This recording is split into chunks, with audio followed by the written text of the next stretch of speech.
Bismillahirrahmanirrahim. Assalamualaikum warahmatullahi wabarakatuh. Anak-anak kelas 10. Jadi kali ini Ibu akan membahas tentang materi yang pertama kita, yaitu hakikat sosiologi.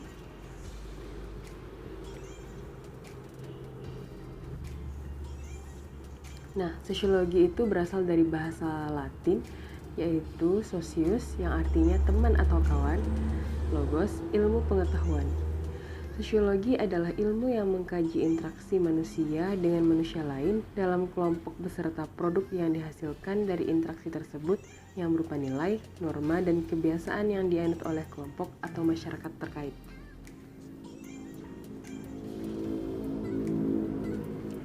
Nah, dalam sosiologi, tadi kita telah membahas tentang pengertiannya. Sekarang kita akan membahas tentang objek kajian sosiologi. Objek kajian sosiologi itu adalah masyarakat. Masyarakat adalah sekumpulan individu dan kelompok yang berada di suatu wilayah untuk mencapai tujuan tertentu. Nah, masyarakat itu terdiri dari individu, kelompok. Individu itu sendiri, kelompok itu minimal 2 orang, maksimal tak hingga, seperti yang ada pada gambar ini. Nah, gambar ini termasuk kategori masyarakat. Dalam objek kajian sosiologi, objek kajiannya bukan individu, tetapi adalah masyarakat. Kalau secara individu, itu adalah objek kajian ilmu psikologi, sedangkan secara berkelompok, yang disebut dengan masyarakat adalah objek kajian sosiologi. Semua aktivitas yang dilakukan oleh individu yang ramai di suatu wilayah, ini disebut sebagai gejala sosial dalam masyarakat. Nah, seperti yang kalian lihat, ini ini adalah konflik antar anak SMA dan prof. Ini juga disebut dengan kajian sosiologi yang berkenaan dengan masyarakat.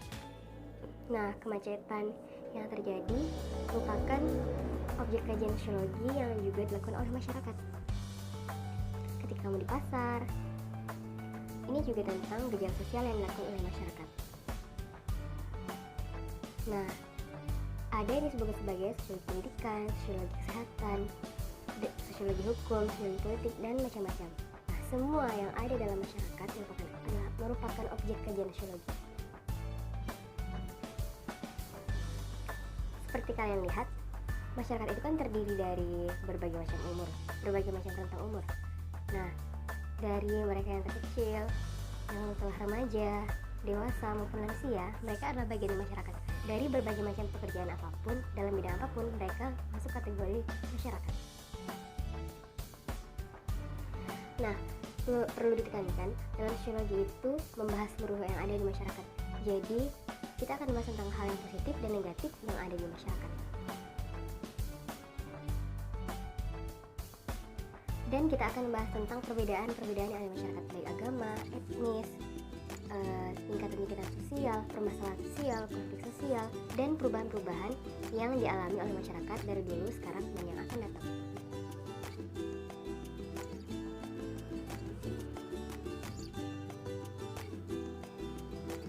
Nah, jadi seluruh dunia, seluruh negara yang banyak orang-orang tersebut adalah bagian dari masyarakat dunia. Nah, kalau Indonesia berarti disebut sebagai masyarakat Indonesia.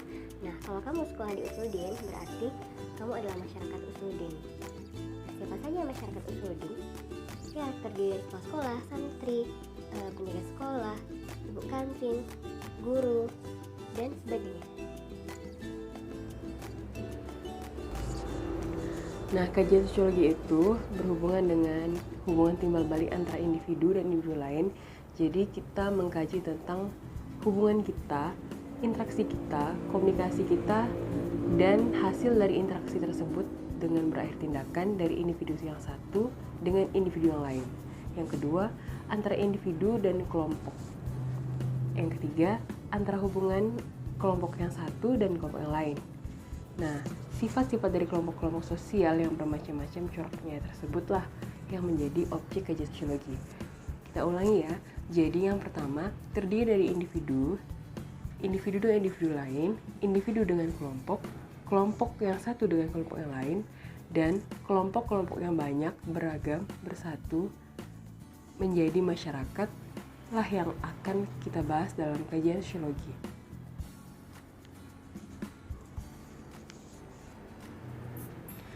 Nah, sebelum kita ke bahas selanjutnya, kita akan melihat tokoh sosiologi. Ayo coba tebak siapa nama tokoh-tokoh berikut ini. Nah, bapak sosiologi itu adalah Auguste Comte, yaitu yang berada di sebelah kiri paling atas. Beberapa yang lain, tokoh-tokoh yang memberikan teori dalam sosiologi ada Herbert Spencer, ada Ibnu Khaldun, ada C.H. Colin, ada beberapa yang lain yang dari Eropa ataupun dari Indonesia, misalnya Surjono Sukanto dan sebagainya. Nah, kita membahas tentang konsep dasar kajian sosiologi. Perlu ditekankan ya, konsep dasar kajian sosiologi. Jadi kita belajar dasar-dasar apa yang akan kita kaji di sosiologi yang berikutnya. Nah, yang pertama yaitu tentang fakta sosial. Tahukah kamu apa itu fakta? Fakta itu sesuatu hal yang benar-benar terjadi, disebut sebagai realitas atau kenyataan. Nah, jadi kenyataan itu terkadang ada yang berdampak positif, ada yang berdampak negatif. Nah, positif atau negatif fakta tersebut kita bahas dalam sosiologi. Nah, jadi kalau misalnya dia bukan kenyataan, itu bukan sosiologi. Ya, itu bukan kajian sosiologi.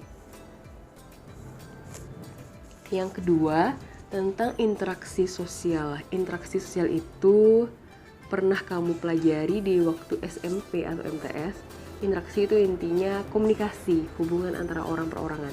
Baik itu berupa komunikasi secara perkataan atau secara tindakan, misalnya menepuk, memberikan salam, dan sebagainya. Nah, kita membahas juga tentang nilai dan norma dalam konsep kajian sosiologi. Nilai itu kebiasaan, sedangkan norma itu adalah aturan. Baik aturan yang tertulis maupun non tertulis. Kebiasaan, misalnya kebiasaan masyarakat dari satu etnis satu negara yang satu, negara yang lain, atau agama yang satu dengan agama lain, dan perbedaan-perbedaan dalam kebiasaan di dalam masyarakat. Nah, kita juga membahas tentang sosialisasi dan kepribadian. Nah, karena kita membahas tentang masyarakat, jadi kita penting halnya mempelajari tentang kepribadian secara individu yang ada dalam masyarakat dan proses-proses belajar yang dialami individu dari ia sejak lahir sampai ia dewasa dalam masyarakat. Yang selanjutnya, konsep dasar kajian sosiologi yaitu penyimpangan sosial. Nah, penyimpangan sosial itu berhubungan dengan hal negatif yang terjadi di masyarakat. Apa sih contoh penyimpangan? Misalnya narkoba, seks bebas, tawuran, kriminalitas, dan sebagainya. Nah, penyimpangan juga identik dengan masalah sosial. Misalnya masalah sosial, kemiskinan, KDRT, dan lain-lain. Lalu ada konflik sosial. Nah, peperangan, tawuran, pertikaian antar etnis, itu juga kajian sosiologi. Dan yang terakhir, perubahan sosial. Nah, perubahan sosial itu lekat tentang dulu, sekarang, dan akan datang. Jadi masyarakat itu kan berubah. Jadi masyarakat itu selalu berkembang, sehingga dalam sosiologi kita akan pelajari seluruh yang ada di masyarakat dan mengikuti perkembangan zaman. Sekarang kita membahas tentang siklus terjadinya masyarakat. Nah, siklus itu kan perputaran. Nah, bagaimana sih perputaran terjadinya masyarakat sehingga dari awal sampai akhir dan menjadi masyarakat? Nah, siklus terjadi masyarakat, jadi yang pertama, masyarakat itu kan terdiri dari individu dan kelompok. Sebelum ia terbentuk menjadi masyarakat, ia terbentuk dari seorang individu yang terlahir secara individual. Seorang individu tersebut terlahir mengalami proses-proses hidupnya dari ia bayi, anak-anak, remaja, sampai dewasa. Nah, proses tersebut bermacam-macam. dalam proses tersebut ia banyak mengalami pembelajaran dalam hidupnya, baik dari sekolah, dari lingkungannya. Ketika ia dewasa, ia mendapatkan pekerjaan. Ketika ia mendapatkan pekerjaan, maka ada secara kodratnya manusia itu ingin hidup berpasang-pasangan. Ketika berpasang-pasangan melalui jenjang pernikahan, maka akan dikaruniai anak. Nah, anak-anak tersebut kembali lagi ke fase awal, yaitu individu. Nah, jadi masyarakat itu tergabung dari banyaknya kelompok masyarakat yang ada di masyarakat. Jadi, keluarga itu merupakan kelompok terkecil yang ada di masyarakat. Nah, bisa disimpulkan bahwa apabila tidak ada keluarga, apabila tidak ada berawal dari keluarga, maka tidak akan ada yang namanya masyarakat. Nah, ini disebut sebagai siklus dari masyarakat. Maka keluarga itulah yang akan melahirkan individu-individu lain di masyarakat yang akan datang. Nah, kita bahas sekilas saja ya penyebab lahirnya ilmu sosiologi. Nanti kamu akan cari sendiri, silahkan di berbagai macam sumber. Penyebab lahirnya ilmu sosiologi yaitu ketidakadilan atas hak setiap manusia atau masyarakat, adanya jurang pemisah antara kaya dan miskin, penindasan terhadap kaum yang rendah, kekacauan atau anarki dan diskriminasi, adanya revolusi industri dan revolusi Prancis. Nah, penyebab lahirnya ilmu sosiologi ini merupakan hal-hal yang terjadi beberapa tahun Masehi silam. Nah, karena manusia itu berubah, berkembang, sehingga menginginkan adanya perubahan, maka dikatakanlah bahwa harus ada ilmu yang pelajari tentang masyarakat itu sendiri agar tidak adanya ketimpangan dan setiap orang mengetahui bahwa perbedaan tersebut tidak menjadi jurang pemisah dan perbedaan tersebut hanya jadi warna-warni dalam kehidupan kita. Perbedaan tersebut juga bisa menopang kita untuk maju ke depan. Selanjutnya, ciri-ciri sosiologi sebagai ilmu pengetahuan. Yang pertama, empiris. Empiris itu adalah fakta dari hasil observasi. Yang kedua, teoritis. Hasil observasi menjadi teori baru. Yang ketiga, kumulatif. Teori yang sudah ada diperdalam dan diperbaharui sesuai perkembangan zaman. Dan non-etis. Baik dan buruk fakta tetap dibahas sosiologi untuk diperdalam.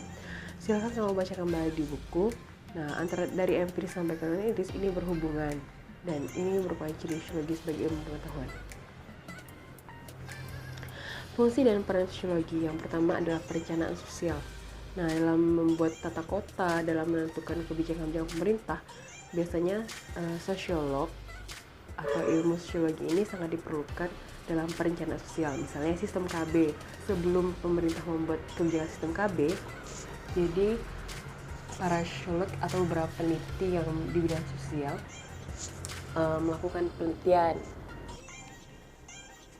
Penelitian tersebutlah yang berfungsi untuk membuat perencanaan sosial untuk masyarakat ke depannya. Nah, yang kedua, jadi dalam sosiologi itu yang paling utama adalah penelitian. Karena dalam ilmu sosiologi ini kita bisa menelaah masyarakat melalui penelitian. Yang ketiga, pembangunan dan pemecahan masalah sosial. Nah, seperti yang tadi Ibu bilang, jadi untuk melakukan pembangunan, untuk meretas seluruh permasalahan masyarakat, jadi diperlukanlah ilmu sosiologi agar dapat membuat kebijakan pemerintah dan menyelesaikan permasalahan yang ada di masyarakat.